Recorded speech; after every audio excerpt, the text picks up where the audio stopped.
Jesus and the Way to the East, an essay. A spiritual bridge between worlds. In the quiet morning hours in Galilee, when the wind blew through the olive trees and the first light gilded the horizon, a young man often sat alone on a rock. His name was Yeshua. He was still virtually unknown. But something stirred within him, a longing, an inner calling. Not just for God, but for a deeper understanding. What is the kingdom of God really? Where does the soul come from? What heals people from within? He had studied the ancient writings of his people, but they did not seem to tell him everything. Then he received an invitation like a soft call from afar. Wise men from the East, Brahmins, yogis, perhaps Buddhist monks, had heard of this unusual young man. They invited him to come to them. And so the almost unbelievable happened. Jesus, the son of a craftsman, set out on the long journey to India. Even back then, caravans traveled between East and West, merchants, pilgrims, craftsmen. Young men in search of knowledge.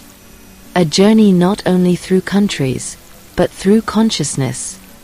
Jesus came to Sind, to Varanasi, and as far as Tibetan monasteries. He learned Sanskrit, studied the Vedas, listened to the words of the wise. He sat in silent meditation, wandering through the plains of the self. He became a student, not a master, a learner, not a preacher. The teachings of karma and rebirth opened up new perspectives for him. The exercises of yoga strengthened his body and clarified his mind. He realized that divine truth is not the property of any religion. It is a light that shines in many forms. But Jesus did not remain silent when he saw injustice. He turned against the caste system, against oppression and hypocrisy. He spoke of the dignity of every human being, whether poor or rich, Brahmin or untouchable. He was radical, out of love. And just as he later did in the temple in Jerusalem, he also shook the existing order in the East. Jesus and the Way to the East. A spiritual bridge between worlds. His words moved many. Others feared him. Some wanted to silence him. But the seed had been sown. And so Jesus moved on, through the vast land of the Spirit, until he returned to his homeland after many years. He did not return as someone who wanted to bring a new religion. He came as one who lived the connection. The connection between East and West, between Jewish prophecy and Indian wisdom, between devotion and insight, between heart and clarity. His teachings, love for one's enemies, forgiveness, prayer in silence, the kingdom of God within, were imbued with the Eastern spirit, not as a contradiction to his Jewish roots, but as an extension, a deeper unfolding. The light of the body is the eye. The kingdom of God is within you. What you sow, you will reap. He spoke of inner purification, of awareness, of divine presence in the now. Like a yogi, he went into solitude, fasted, meditated, and healed with touch. He was a bridge builder between worlds, between religions, between hearts. Globe showing Europe Africa, a message for our time. Perhaps it is time for us to stop sharing truth as if it were property. Perhaps it is time to realize we have more in common than divides us. Jesus himself showed us the way, not with systems, but with an open mind, not with walls, but with a heart that saw the divine in all people. When we learn from each other, when we listen to each other, when we are willing to see the truth in many guises, then we walk the same path as he did. The path of love, the path of wisdom, the path of connectedness. Summary of the most important aspects from the book Der You Are Jesus, The Original Jesus, by Elmar R. Gruber and Holger Kersten.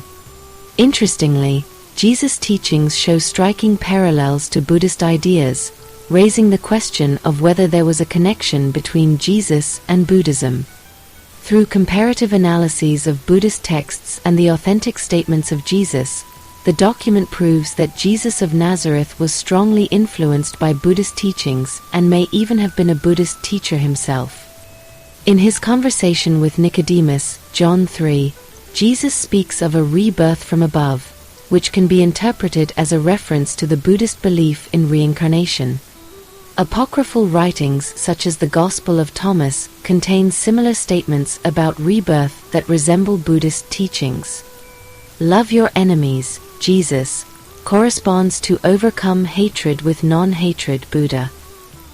The Golden Rule, treat others as you would like to be treated, is also found in Buddhism. The emphasis on mindfulness, inner purity, and moral integrity reflects the Buddhist Noble Eightfold Path. The path of the Original Jesus is a path of inner liberation and divine realization. The Original Jesus was a master of inner awakening, an initiate like Buddha. His teaching was a path of initiation, training, and transformation of the soul. His means were not power, fear, or guilt, but consciousness, freedom, and lived love. Dove central impulses of his original teaching. Jesus taught lived spirituality, not dogma.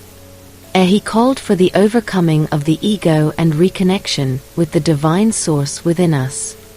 His parables were spiritual keys, like the koans of Zen, to be understood meditatively, not literally.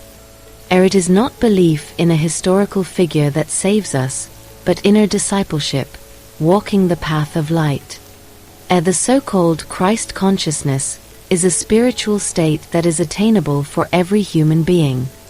The call is, recognize the Christ light within you, and become who you are.